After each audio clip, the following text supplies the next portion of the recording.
Good morning, and welcome to your Los Angeles City Council.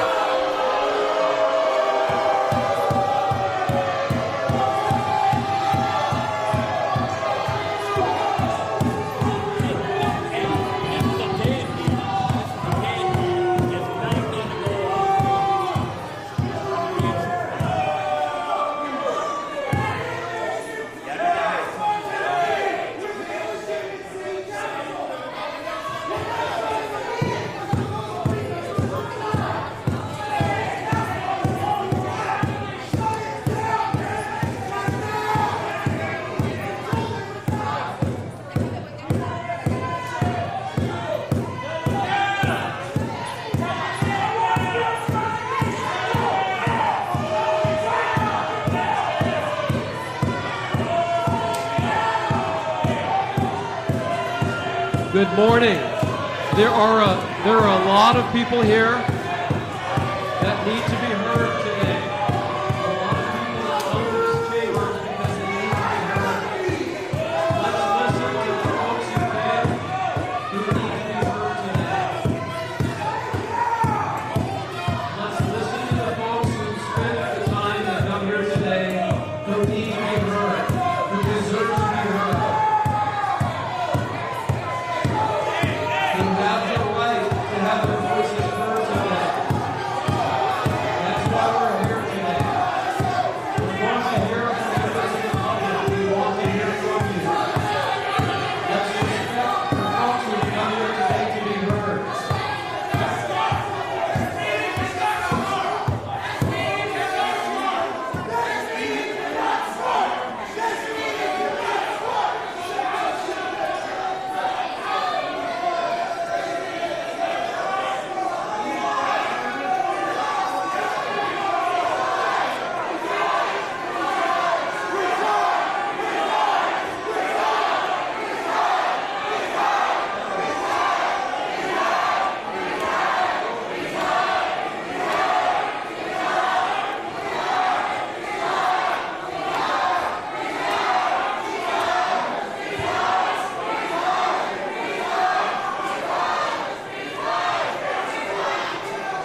is meeting today to work on these issues. The election steps you have started to give their voice to us.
Good morning, everyone. Everyone, please.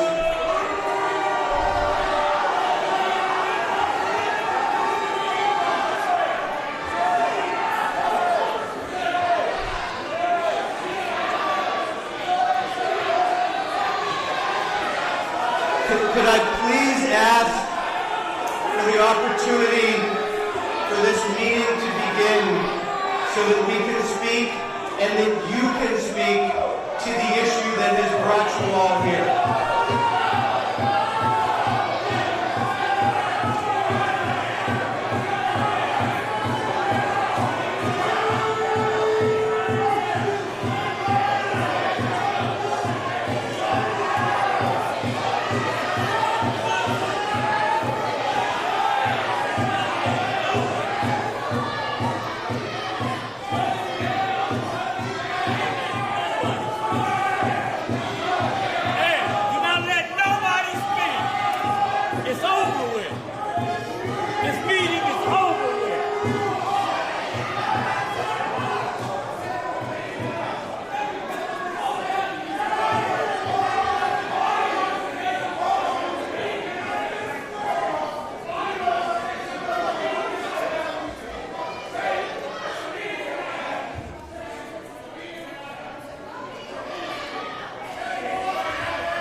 Please let us call the roll. I would like to speak. No! Don't let me call the roll! No! Don't let me call the roll! Wait.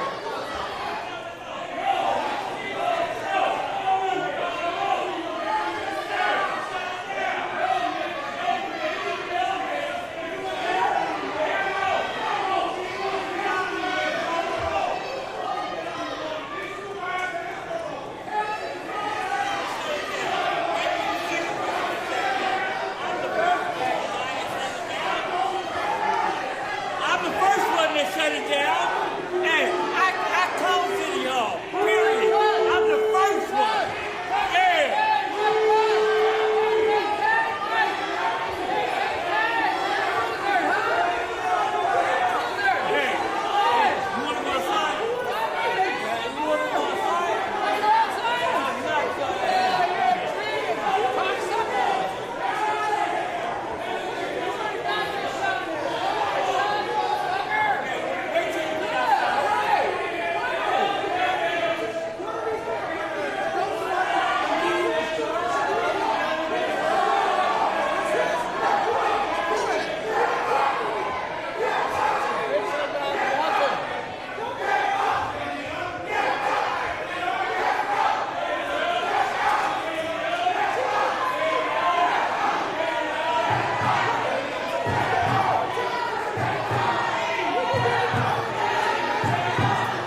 down as city council president. Let's allow the people who came here to give their voice to this issue the moment to speak. That is what we're here for today. People came here to say a few words, and let's give them the respect that they deserve in order to express themselves. We will hear every single public comment today. Everyone who filled out a card will be heard today.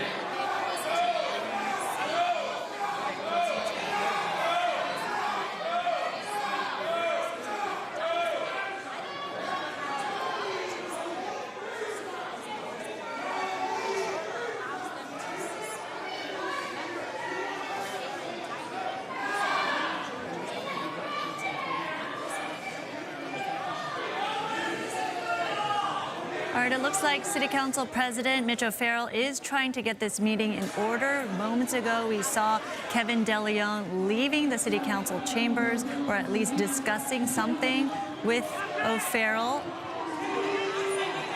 We are going to have a meeting today. It will happen. Now, it can happen with everyone in the room. It can happen with everyone in the room, or we can have a meeting without any of you in the room. We're going to have a meeting. We are going to have a meeting today.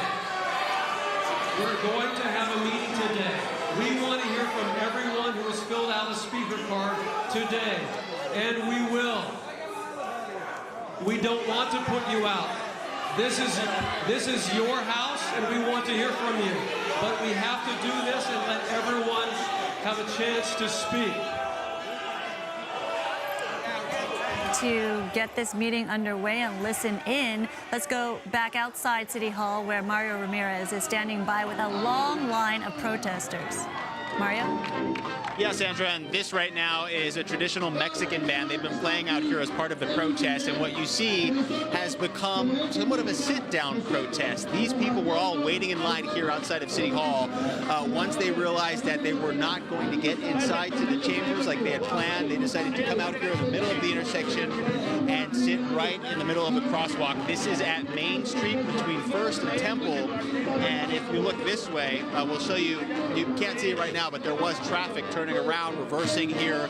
So this is causing somewhat of a disruption here this morning in front of City Hall. I want to talk to somebody who's sitting here front and center. What's your name and where are you from, sir? I'm from South Los Angeles. My name is James Harris. James, why did you decide to come out here? You're front and center this morning. Well, I'm outraged that we've been operating with these people that have been making these decisions from a racist standpoint, right? And so it explains a lot of stuff that's been going on in my community, right? Because it's not just about what they said in that back room, but we got to look at how they've been awarding contracts.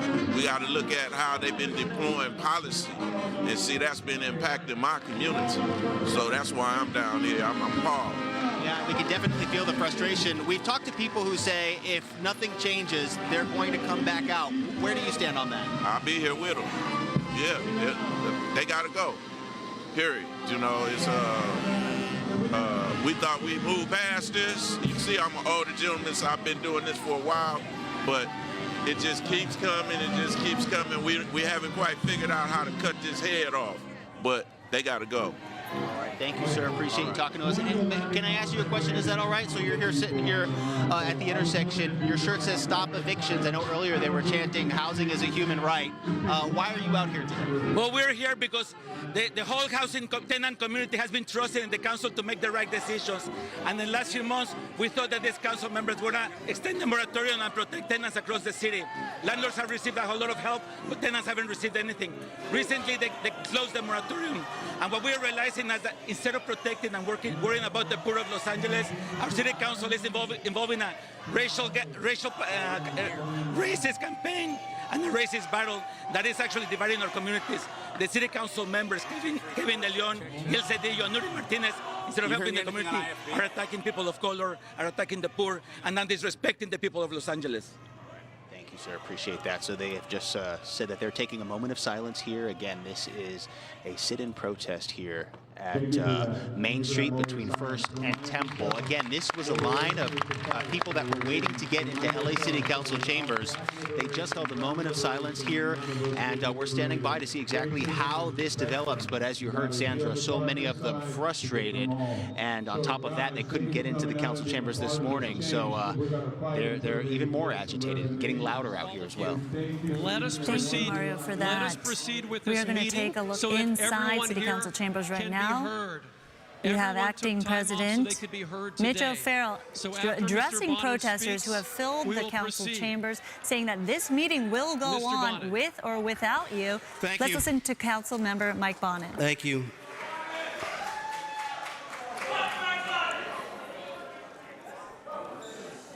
Good morning, everybody.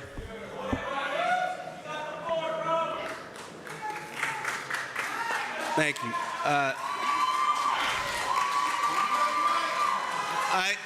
I really do not want to be here today. I want to be home with my family right now. I am, but I want to say a few words. I am still trying to wrap my head around everything that was said and everything that is happening. My husband and I are both raw and angry and heartbroken and sick for our family and for Los Angeles. And as an Angelino, like most Angelinos, I am reeling from the revelations of what these people said. Trusted servants who voiced hate and bile. Public officials are supposed to call us to our highest selves. And these people stabbed us and shot us and cut the spirit of Los Angeles. It gave a beatdown to the heart and the soul of this city. But before anything else in the world, I'm a dad. And I'm a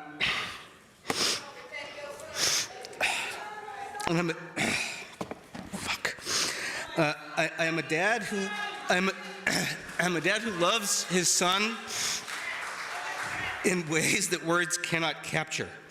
And I take a lot of hits, and hell, I know I practically invite a bunch of them. But my son, man, that makes my soul bleed, and it makes my temper burn. And I know I'm not alone, because Los Angeles has spoken, and it feels the same way.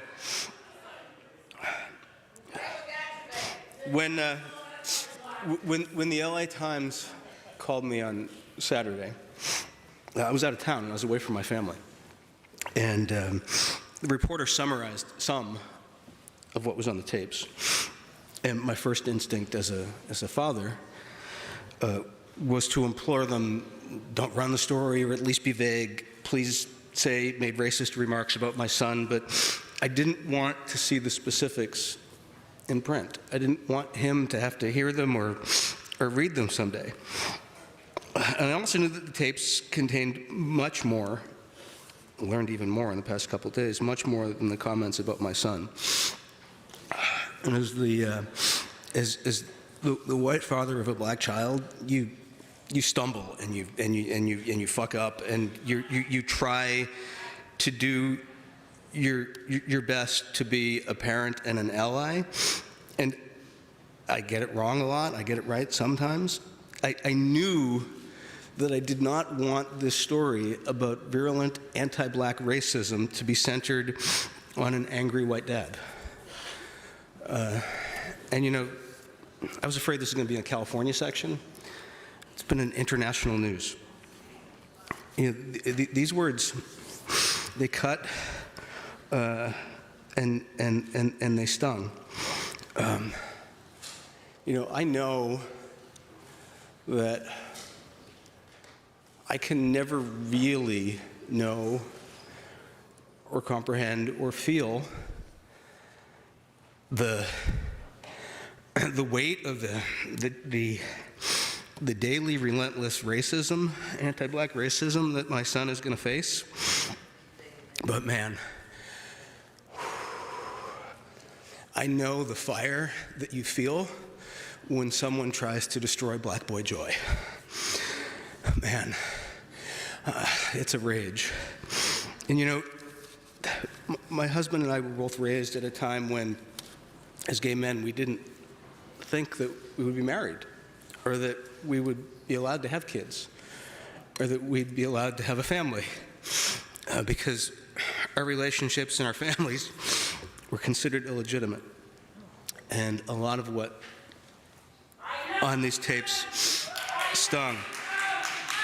But over the past 2 days, I've heard about a lot more than me and my family. I've heard about attacks on the Oaxaqueño community. I've heard the homophobic tropes. I've heard anti-Semitic remarks. I've heard incredible coordinated efforts to disenfranchise blacks and renters and to weaken the voice of progressives and to undermine anyone who tries to do coalition building. And it's overwhelming, and I am outraged, and I'm sickened by it. Now, there are a lot of people who are now asking for forgiveness, and asking for forgiveness is a good first step, but, well, it's a second step, because first you must resign and then ask for forgiveness.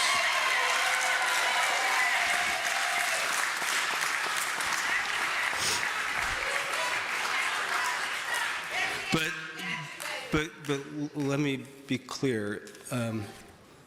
People should not ask me for forgiveness, because I can't forgive them, because it's not my prerogative. It's the prerogative of a boy who is too young to really understand what the hell is going on. And when he's older, maybe when he's in high school, you can seek his forgiveness. In the meantime, people that love him are going to try to help him understand when a schoolmate mentions something, or when a well-meaning stranger approaches us on the street to say how horrified they are by what happened. Or, and it kills us to know this is going to happen a lot sooner than we like, when he does a Google search and he reads the actual words that were said. You know, and it's not my place to forgive the slurs and the treatment of the Oaxaqueño community or the API community or the Jewish community. It's not my place to forgive the coded comments against the gay community, or to forgive the overwhelming, casual, joyful anti-black raceness of the entire conversation. And it's not my place to forgive that coordinated effort to disenfranchise all these communities and all these people. Now, don't get me wrong. I want to be able to forgive the offenses against me and my family, and I want to lead with love and generosity and model the world we need to create. And I promise you I'll try. But to do so, first today, I need to focus on love. I need to focus my mind and my heart and my family's attention on all those who have shown kindness and love to my wounded and hurting family.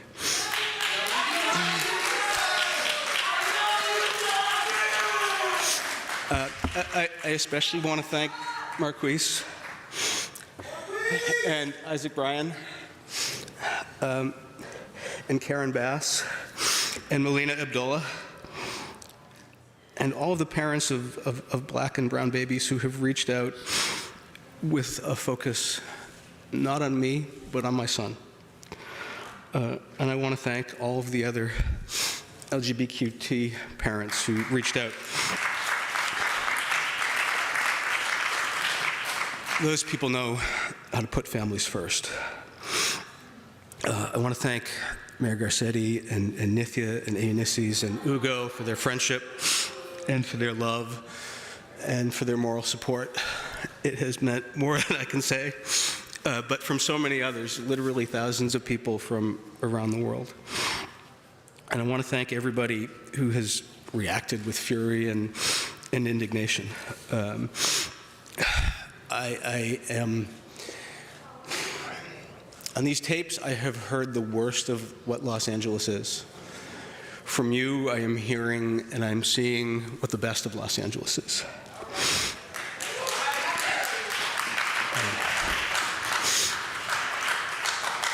This city is strong, and this city has a very big heart. And Los Angeles is going to heal. We can be, with a lot of work, a city where our reality matches our aspirations. We need to be a city that doesn't just issue a statement of indignation over something like this, but does the work to make sure that no little black boy, no young Latina, no kid anywhere hears this, and that no community feels disenfranchised and disempowered. I'm almost done. That work is never done, and it is always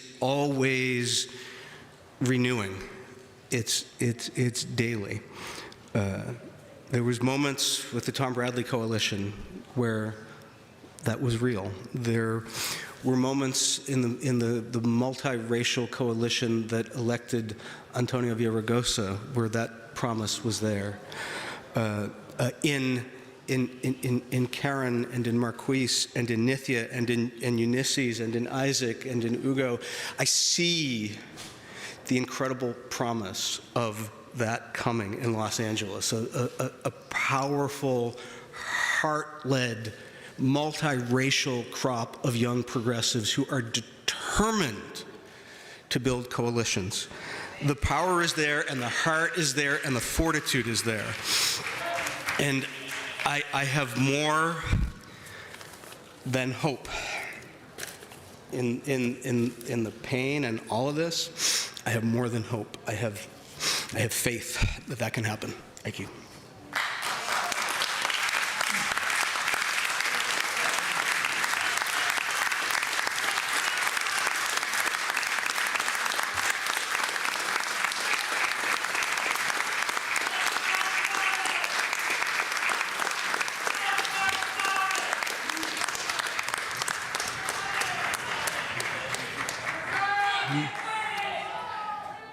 Mike, thank you for your courage. Thank you for expressing your sorrow. We share it with you, Mike, and you can tell in this chamber you are surrounded by people who are here for you, who are here for Sean, who are here for Jacob. We must carry on so people can be heard. Today is Tuesday, October the 11th.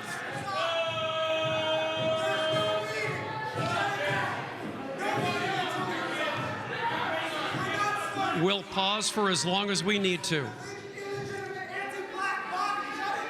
We'll pause for as long as we need to.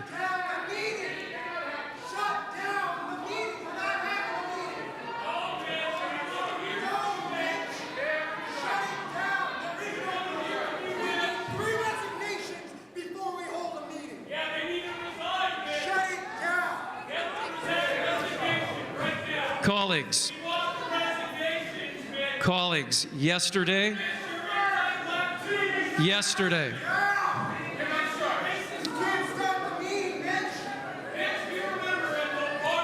colleagues, yesterday we celebrated our fifth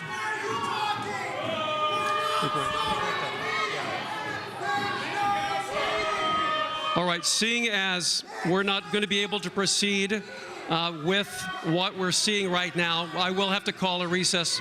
We'll start this meeting again once we're able to regain order in the chambers. So we're on recess, and we'll start this meeting until we regain order in the chambers. Streffan? All right, there you heard some remarkable, powerful words from City Council member Mike Bonin, but not only that, from a father of a young adopted black boy who says that he never wants to have his son listen, read, or hear the words that were spoken from Nuri Martinez, Gil Cedillo, Kevin DeLeon, recorded on those audio tapes taken a year ago, released this weekend, and obviously making a major impact in terms of the racial anger that you're hearing and the outrage surrounding the tapes that were released. Let's go to Phil Schuman right now. He is inside City Council chambers after hearing that very powerful statement, Phil, from Mike Bonin. Your heart just goes out to him as a father, as a parent, and also just as somebody who was a target of such disparaging and outrageous behavior and vocabulary and statements coming from a city leader. Phil. Sandra, this has just been a remarkable morning here in downtown Los Angeles. City Hall is surrounded outside by protesters. Inside, they're at capacity. Police are guarding the doors. You see the scene behind me. They've actually shouted down President Pro Tem Mitch O'Farrell, who came to the microphone, as you saw, after Mike Bonin, and they're probably taking a recess right now until they can restore order. I mean, Sandra, you watched it live. I mean, 15, 20 minutes in tears. This will be one of the most historic and significant days in our lifetime in Los Angeles and in Southern California. There's no question about that. Absolutely. I am just looking at some of the remarks that he was saying, and obviously we hope to play back some of Councilmember Mike Bonin's emotional, raw, and obviously heartbreaking words that you mentioned, that you witnessed right there in the City Council chambers. But Bonin saying that he still feels raw, that he's angry, heartbroken, and sick from hearing that recording.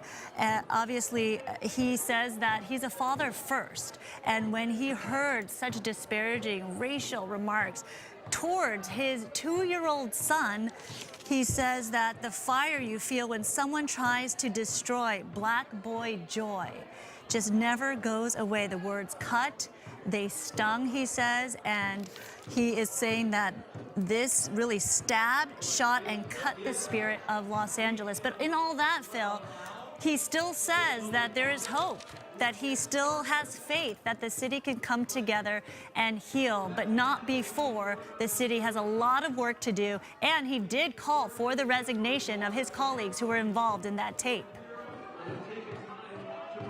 Well, that's right. He said forgiveness and apologies are a good first step, but beyond that, they have to resign.